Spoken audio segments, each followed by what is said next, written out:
What is going on, you guys, and welcome back to yet another video. As the title of this one suggests, today we are going to be ranking the Saw movies. Another personal favorite of mine from way back, even before I was even remotely interested in horror. I just kind of organically gravitated toward this one. I don't know why. I've always really enjoyed the imagination or the creativity behind the traps, as well as the morality aspects of having the victims themselves decide whether they were going to live or they were going to die. Now, when I initially ran through these movies years and years ago, I ended up stopping somewhere around the sixth movie, because I held on to this very naive opinion that anything after Saw 3 was stupid. Basically, with Jigsaw and Amanda being dead, what's the point of continuing, and why do we need so many sequels? However, now that I've watched them all in order, more recently for this, I find it quite difficult to say that there isn't one that is necessary in at least some fashion. They all work to give us a deeper look behind the curtain. They illuminate some of the shadows on what we thought we understood about a given situation. They all work to show us, just how far ahead Jigsaw really was of everybody in every possible direction, in every possible way.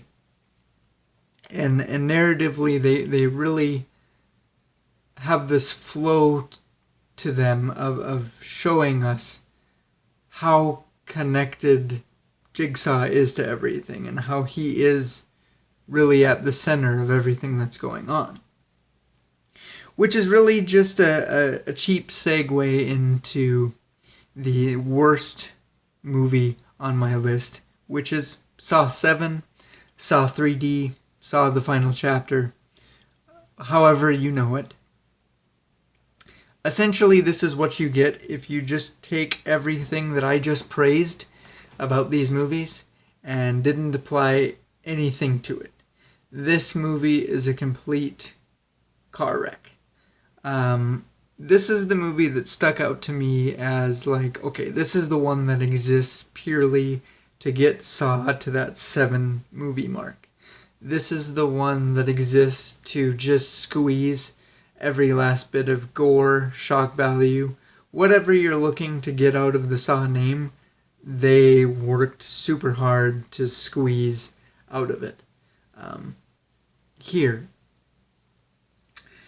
I think narratively, I found that Bobby's involvement in his game was there just to serve as a reminder to us as the audience that we were in fact watching a Saw movie, because without it, the other half of it is just Hoffman messing around with the cops trying to get his hands on Jill, which sort of came across to me like a more maniac or slasher type movie. I think its biggest mistake is killing off Jill, and for that matter, allowing Hoffman to live long enough to be a major figure in this movie. I will elaborate on that as we move farther up the list.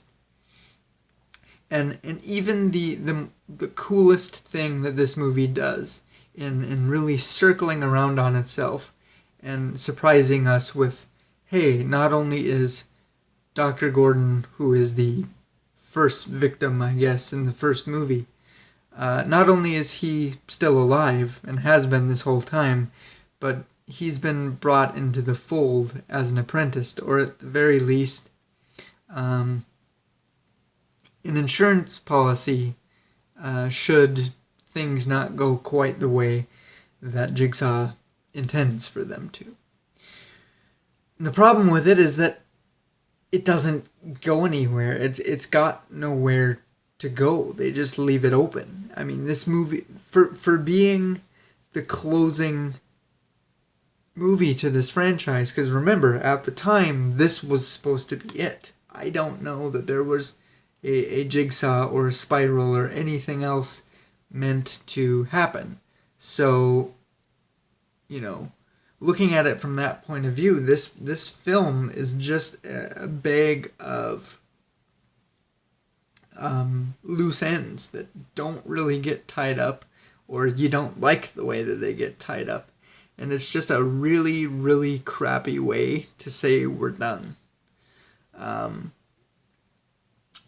Next, though, we have Saw 5. And I have this one where I do specifically because I don't personally care for Detective Hoffman's character. Now, I realize we have a whole lot of other stuff surrounding this. Like, we have the origin story of how he and Jigsaw cross paths, or how and why Jigsaw chooses to make use of him, as well as this budding rivalry between he and Amanda for the mantle of Jigsaw after John passes away from his illness. And like, I understand all that. I understand why he is the more stoic, the more focused character. He's meant to be the stark contrast, the complete opposite to Amanda, who is this more emotional character, this more visibly shaken, fragile, psychologically unhinged character. I get all that. I just don't find him all that interesting to watch on screen, and being that, he gets a lot of camera time and being the main focus of this movie as the new Jigsaw running around, or the continuation of Jigsaw, and that just didn't work for me. I didn't have a lot of fun here. But in 7th place, we have Saw 6, which, for my money, is where this whole train should have stopped. This could have been the perfect finale for this story.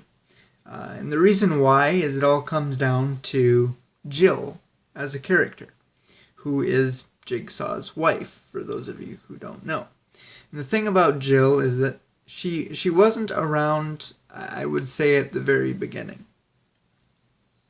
But at the time where we start getting a lot of the origin stuff and we start seeing more and more elements to what is actually going on, she's there, right? She starts off as the kind of voice of reason for John, saying, I don't know why you're doing this.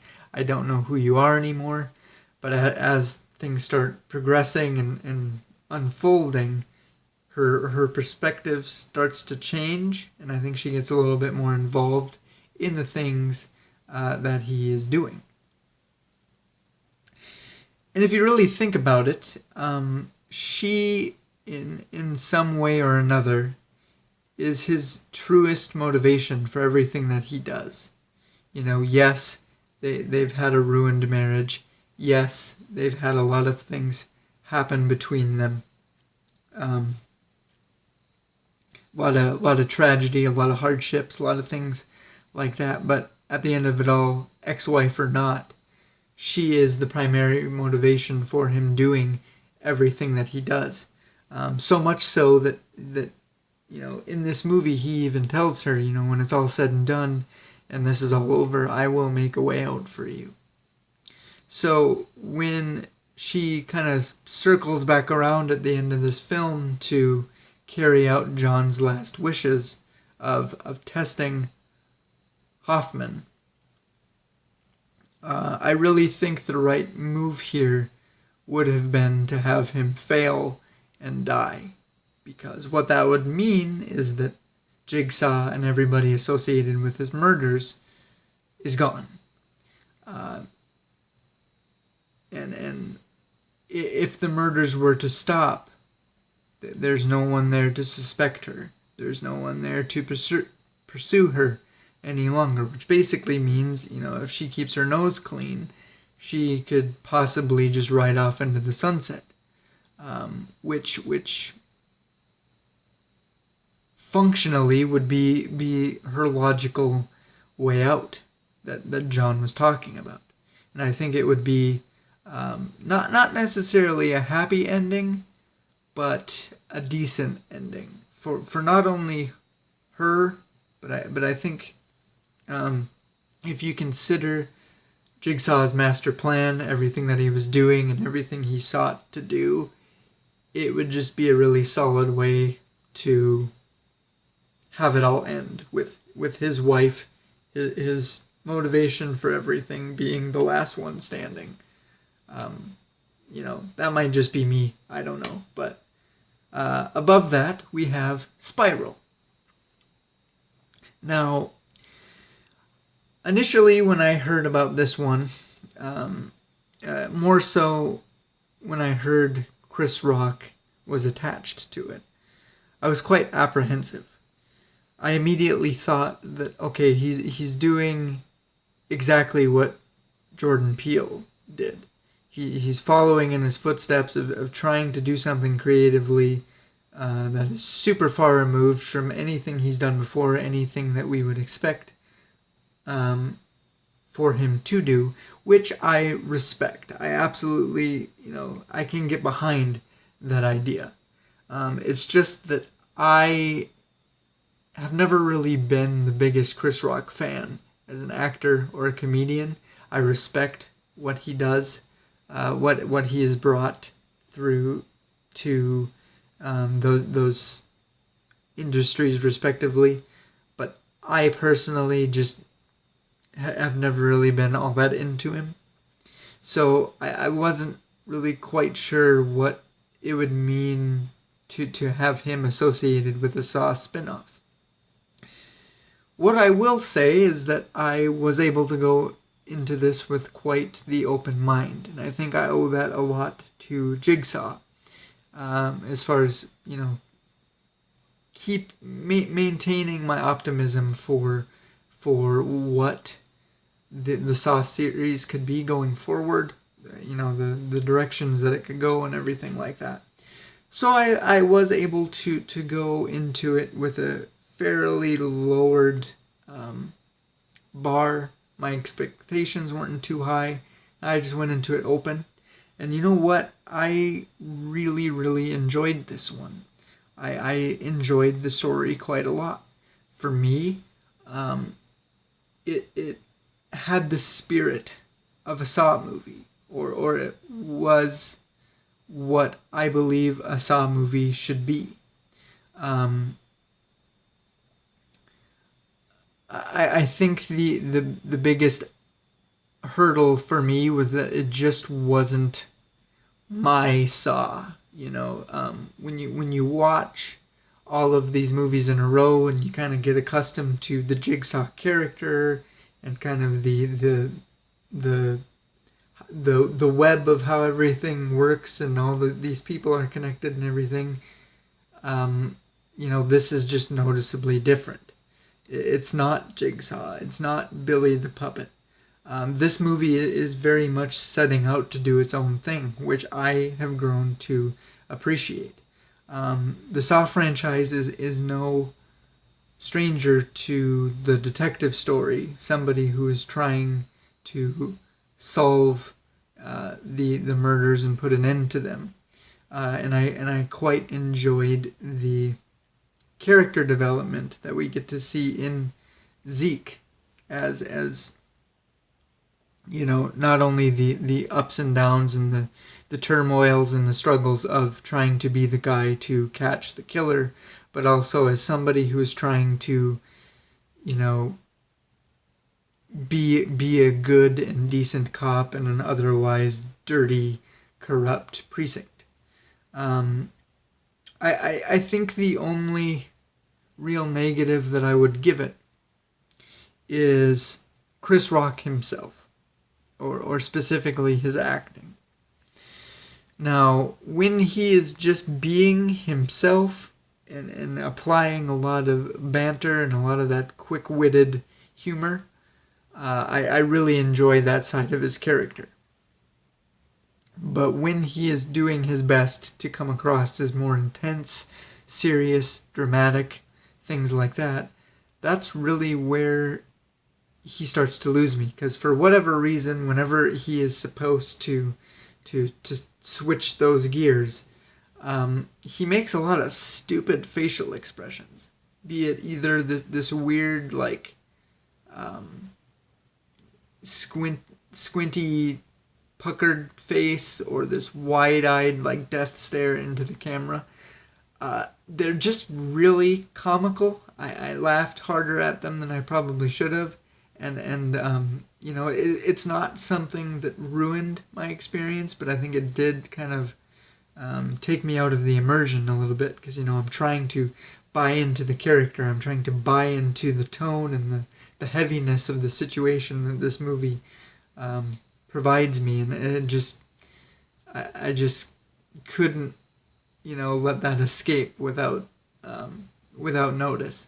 But all in all, I was very pleased at what I got with Spiral, and I think, if he decided to do another one, or it got some sort of sequel, or another spin-off, another chapter in the Book of Saw, as it's called, I would be okay. I'm excited to see what Spiral could do and what it could lead to and bring. Coming in next, we have the original Saw movie. And I put it in this very neutral space because that's how I feel about it. It's not a movie I love, nor do I hate it. I look at this as the first movie of a pretty long-running franchise that carries a lot of responsibilities. Right? This is the movie that has to introduce us to an already established Jigsaw killer. It has to introduce us to the games that he plays, the rules that the game is played by, how the victims are selected, and how they're correlated to one another, and all these elements that this franchise is known for. This is the movie that pushes the ball down the hill, so to speak. And I think, there's some cases where your first movie is either going to blow our socks off and make the sequels really have to work to be as good. Most cases they're not. Or you start out a little bit slow with your opener, but that ends up to be kind of the place where your sequels can really jump off and get better and better. And I really think that is the case with the first Saw movie. Is it's slow. It's not real. There's not really a whole lot going on with it as far as its intensity, or traps or anything like that. I think its primary focus is just to get us as the audience involved in Jigsaw's mind game and kind of how it all works. And so, it's really hard to judge it for being what it is, because I see it as having all of these responsibilities of paving the way for a franchise that, has all these elements that we as fans have come to know. Above that, we have Saw 4. Now, this is the one sequel post Saw 3 that gets a lot of leeway with me. Because this is the one that plays around with the burning question of Jigsaw's dead, who's next? What happens now? Where does it all go from here? We get a lot of cool Jigsaw origin story stuff, kind of explaining more of how John Kramer became Jigsaw or was pushed into becoming Jigsaw. We also are shown that Saw 3 and Saw 4 are happening at the same time, which I thought was a really cool narrative thing to do, a really cool twist. This is the beginning of Hoffman's character arc, but you know, I really think how he's used here, the way that he introduces the idea that really anybody can be Jigsaw. Anybody can be involved with him regardless of the side of the law that they're on. You know, so you don't really know who to trust. And I think, you know, the way that he's used to inject those elements into the franchise going forward, I think is quite effective here. So he ultimately gets a pass from me in the fourth movie. Heading into my top three, however, we got Jigsaw in third place. Now this came out at the time when, of course, I was still like, every sequel to Saw kind of sort of sucks after the third one, and why did we have to have so many sequels? Yet here's another one. So I really had no idea what I was getting myself into. And I walked away being really overwhelmingly surprised at how good this was. And even watching it for this video more recently, I loved it even possibly more than I did the first time I watched it. Reason being is that it is a really masterfully crafted whodunit scenario that you know, pretty seamlessly, I would say, blends the past with the present, which really kind of gives you the idea that maybe Jigsaw did cheat death. Maybe he's back somehow committing these murders. You really don't know. And it's just when you finally get to the twist of the end and realize what's going on, that payoff was so rewarding to me. And it just sticks out as something, especially now that I can say I've seen Saw 7 and Saw 7 sucks. It made it all the more rewarding to say we got something good that, you know, can keep Saw moving forward in hopefully a positive direction. In second place, we have Saw 3. And the reason why I love this one so much is because this is the one that really allows Amanda to flourish as a character. She goes from being this kind of reserved, quiet character to being very, very vocal as far as, you know, stepping forward into the role of being more of a villain or opposition to the bigger picture of what's going on. Something that also stuck out to me about it is the fact that, you know, when you look at, say, Saw 1 into Saw 2, and then you look at Saw 2 into Saw 3, Saw 3 is profoundly more brutal. The gore and kind of the shock value and the traps are just head and shoulders more intense than the previous films. And I really appreciated the way that they worked that into the narrative. You know, it wasn't just a step up for the sake of being step up. They worked it into the narrative to say, you know, these traps are the way they are because it's they're Amanda's traps, and she kind of views the whole situation quite differently than the way she's been taught or the way that Jigsaw would. And I really appreciated those narrative elements to kind of make sense of the fact that, yeah, this movie is a step towards a far more brutal direction. Which, of course, leaves us with the final movie at the top of the list, my personal favorite being Saw 2.